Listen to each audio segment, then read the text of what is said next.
What is going on, guys? Welcome back to Blab. I appreciate you stopping by. Without further ado, let's blab before we hop into anything.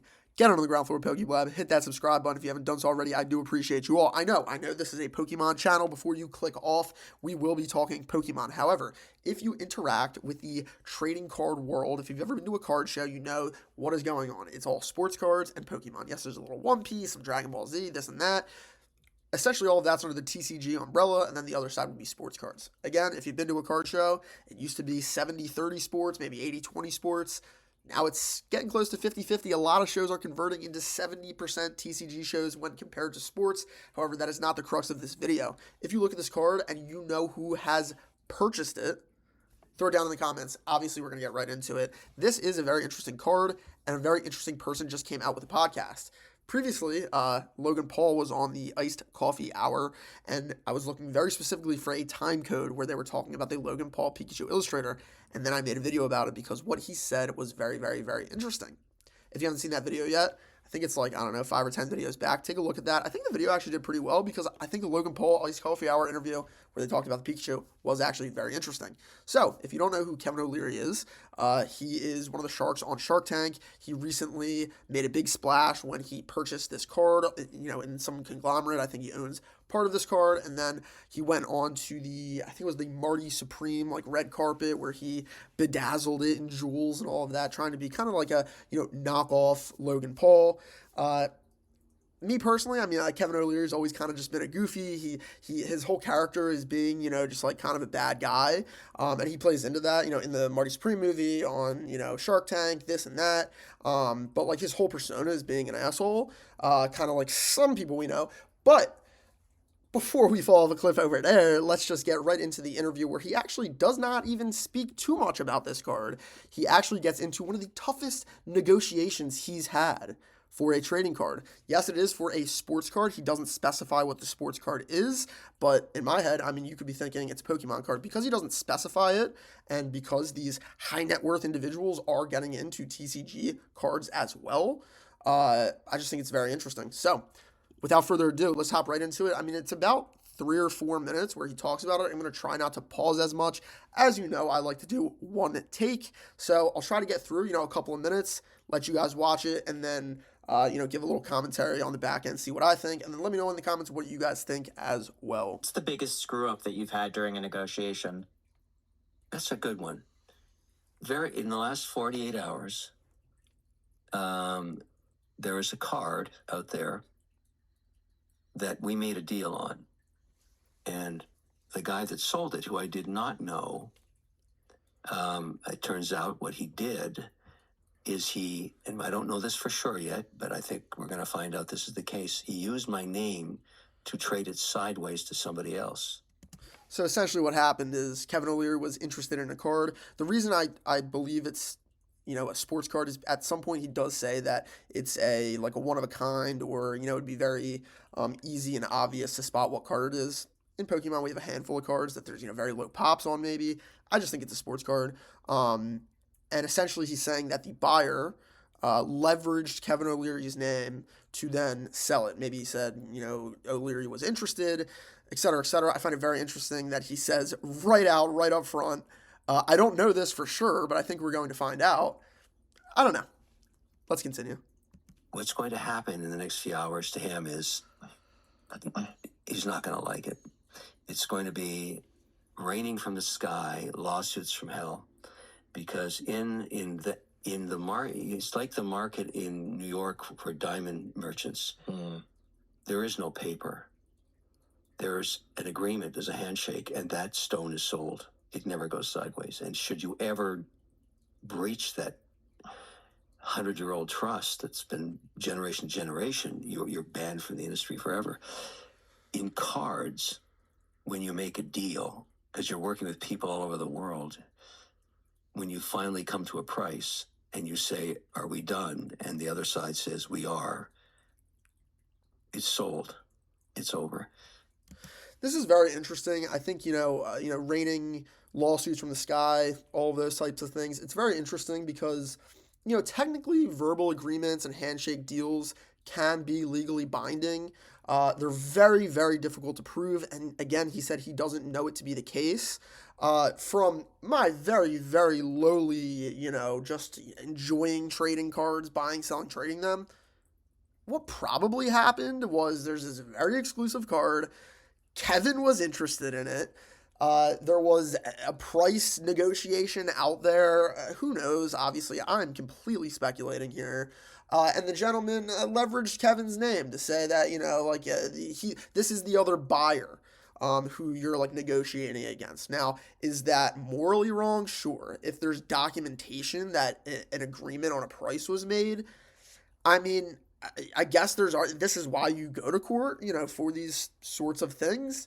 I just find it very, very interesting what precedent this could set in a market like trading cards, especially for super high value cards. We just saw with PSA what happened with the lenticular deoxys. They were getting a ton of bad press, so they apparently made it right with the buyer, and the buyer said that they were satisfied and probably signed an NDA, et cetera, et cetera.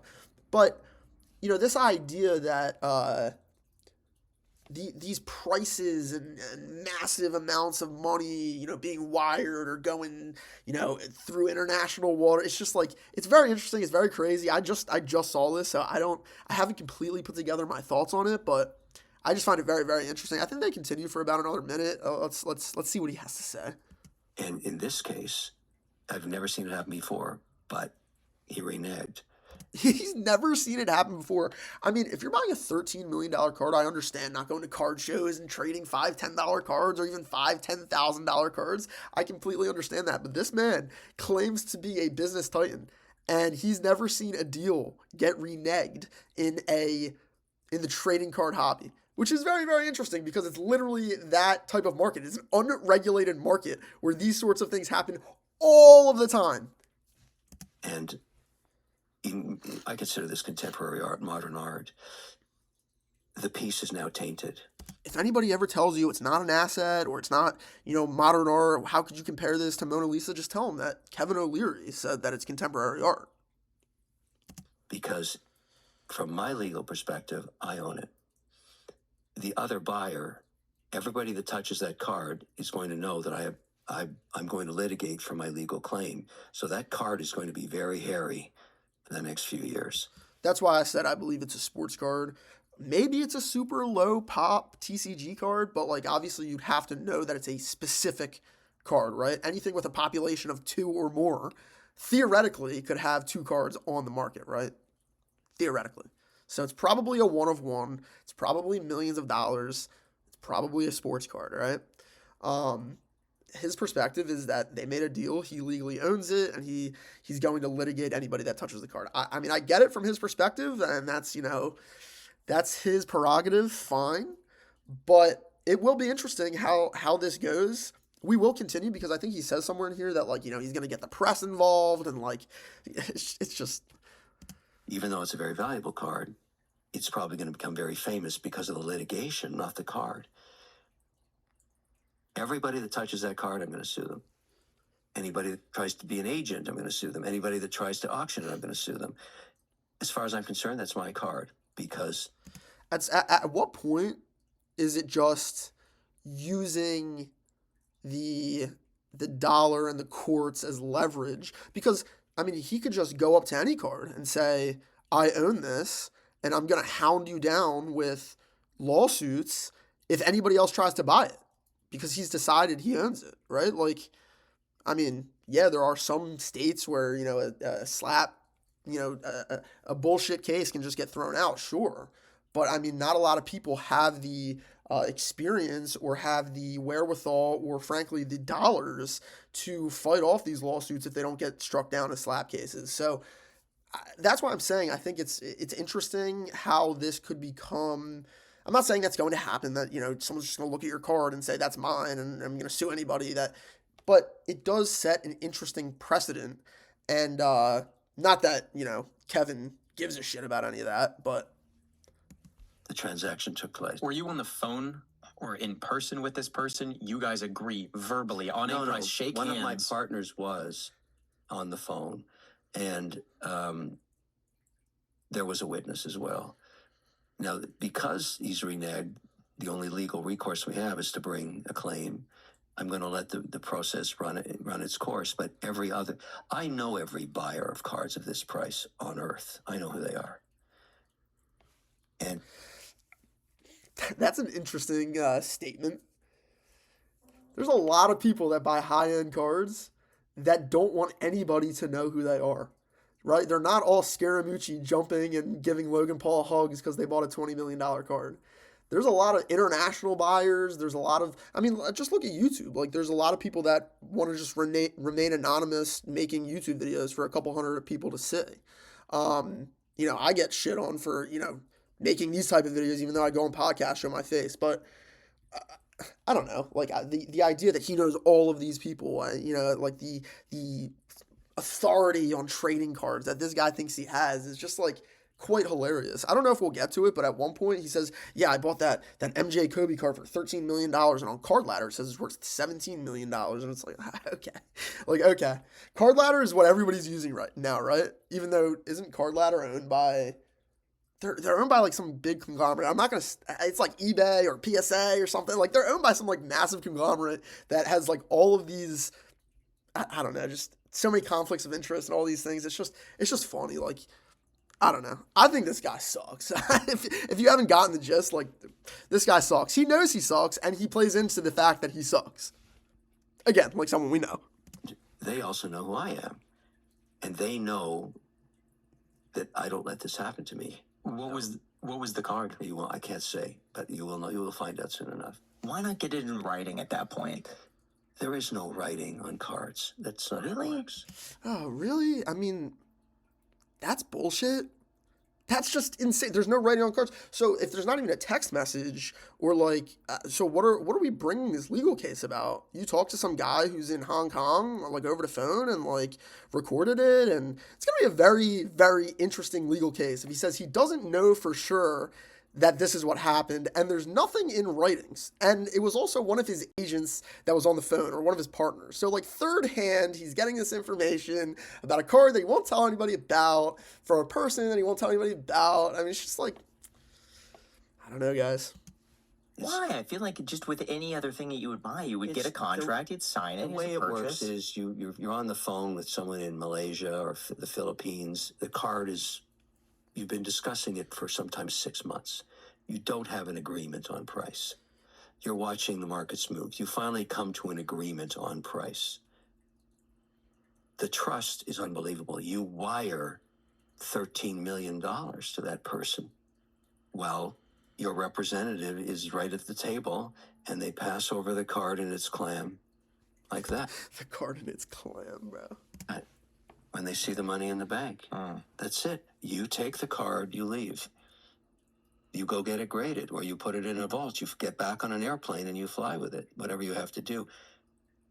That's also how like millions upon millions of dollars are fleeing different countries, specifically like China, but like not just China. I mean, the fact that you can like get on a flight with like a $10 million card, it's not like the airport agent is knowledgeable about cards, but like I'm telling you, if you're walking through with a $10 million briefcase full of cash, that's not getting through. So I think it's really interesting, especially like, if stuff like this goes to, major lawsuits and stuff like that, it'll just be interesting, all of the shit that comes out in discovery, right? So it's like, yeah, I think this guy sucks, and I think the situation is goofy. He's probably talking numbers, and the guy goes, I think that might work, but about this and that, and he's like, oh, well, this is mine now. It's mine now, and it's radioactive waste if anybody else wants to touch it. He agreed. He told me.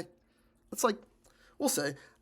I look forward, like I said, goofy lawsuit, whatever, in my opinion, right now, just given this information. But I would kind of like to see it because the discovery would be very, very interesting. Because like I said, I'm talking with pretty much no basis of understanding of the market of $10 million plus cards, right? I mean, I see what everybody else sees on the internet, but the idea that this penguin-looking ass is a major player now in huge cards, it's so funny to me. That's how it's done. The trust is immense. It's just, the market is a well-known market. You just don't breach. You don't do that. Nobody does that. Nobody does that. It's like, didn't he just compare this to like 47th Street in New York, where it's like, yeah, like your word is your bond. I get all that, but like nobody does it. It literally happens every day on 47th Street. Like I don't follow none of these dudes, but like this 47th Street drama always comes up. It's just like the Pokemon bullshit. Like, Like a diamond merchant. If you did oh, that here in he the goes. Here he goes, right back into the. streets of New York, your family would be banned for life, and the next generation. You just don't do it. I was stunned. I couldn't even believe it. I mean, I just said, no. This is after you already sent money? No. No, of course not. I don't know. I mean, he keeps rambling on about it. You know, I'm PokeBlab. I love to ramble, but I think we've had enough for this video. Look, I could be completely wrong. They had a squared off deal ready to go, and then at the last second, this guy pulled back. I guess that's theoretically possible. But at the same time, he also said he doesn't know this to be fact, and there's nothing on paper. So very good luck with that lawsuit. Should be very interesting. Appreciate everybody stopping by. Like, comment, subscribe. I didn't think I'd have a second iced coffee hour video up, but honestly, I'll look at any podcast with any host. I mean, I don't really care about these hosts. I don't like them, hate them, whatever. Anybody that's like in the card market as a whole, that has, you know, somebody on, especially when they're talking finance, right? Like I'm sure Logan Paul does, you know, interviews all the time, podcasts all the time, but when they're specifically talking finances and I know the person is, you know, into sports cards or Pokemon cards or just collectibles as a whole, always an interesting watch. Also appreciate when they put timestamps because I'm not trying to watch a 3-hour video of Kevin O'Leary talking. I mean, literally look at this. He has a watch on both wrists. No, we were actually. I don't want to keep watching, but you can tell. Is it the same watch? I don't know, man. The dude put a bedazzled sports card on his chain to what? Be more like Logan Paul? Oh my God.